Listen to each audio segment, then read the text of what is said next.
Halo, assalamualaikum. Nah, langkah pertama kita didihkan air dan beri sedikit minyak ya. Kalau udah mendidih, kita masukkan makaroni sebanyak 250 gram ya. Di sini aku pakai yang spiral dan kita masak sampai matang. Sesekali diaduk ya teman-teman. Nah, kalau udah matang kayak gini mengembang, kita matikan apinya dan kita saring. Nah, ini makaroninya udah aku saring dan akan kita sisihkan dulu ya. Nah, ini mengembangnya kayak gini ya teman-teman ya. Nah, terus di sini udah disiapkan 3 wortel ukuran sedang, terus kita potong-potong kecil dadu-dadu ya. Nah, kayak gini dadu-dadunya. Nah, ini aku simpen dulu di air, di rendaman air ya, biar dia nggak menghitam. Nah, di rendaman air kayak gini ya teman-teman. Nah, ini kita sisihkan dulu, nanti kalau kita pakai baru kita cuci bersih ya. Nah, untuk bumbu halusnya di sini disiapkan 1 buah bawang putih, 3 buah bawang merah, sama 1 buah tomat ukuran kecil. Nah, karena di sini blender yang benar-benar halusnya itu lagi rusak, jadi makanya kita mau ulek dan di sini diparut dulu yang atasnya itu yang keras dibuang.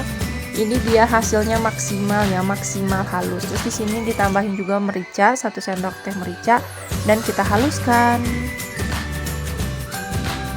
Nah, ini udah halus ya bumbunya ya dan kita siap untuk tumis.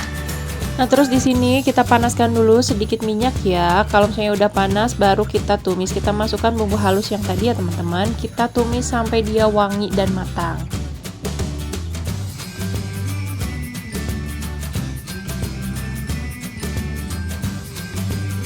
Nah, kita tambahin sedikit air ya biar dia nggak gosong dan kita lanjut tumis sampai dia matang ya.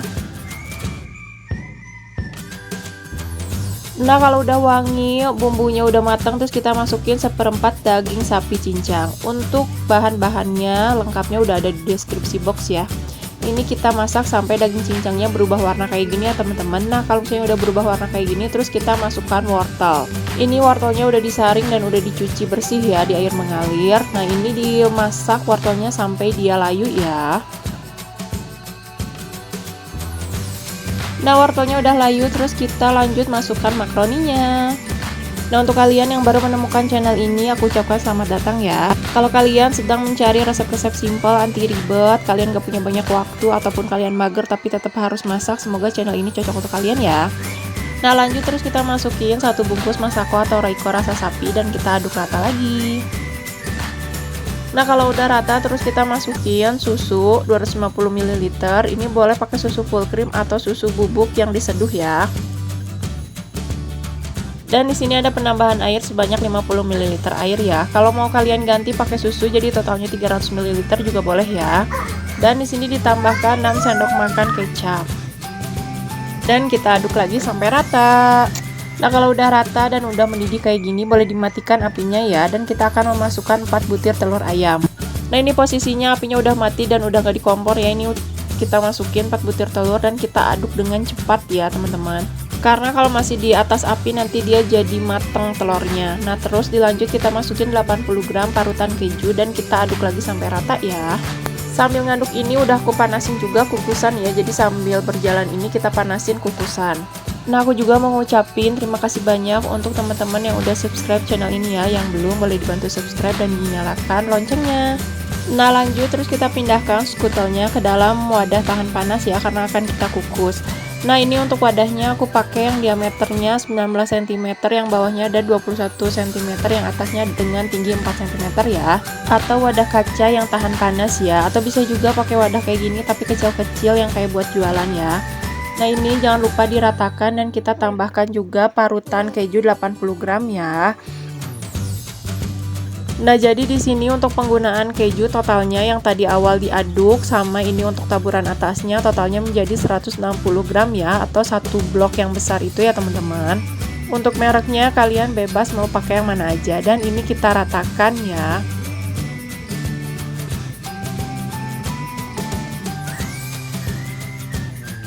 Nah, jangan lupa kita siapkan juga kukusan yang udah dipanaskan ya. Jadi setelah ini diratakan, ini akan kita kukus ya selama 45 menit dengan api sedang ya teman-teman. Nah, ini udah cukup rata dan akan kita kukus. Ini akan kita kukus selama 45 menit ya. Nah, setelah 45 menit kita angkat dan alhamdulillah masya Allah tabarakallah, makaroni skutel kukus kita udah jadi, siap untuk dinikmati.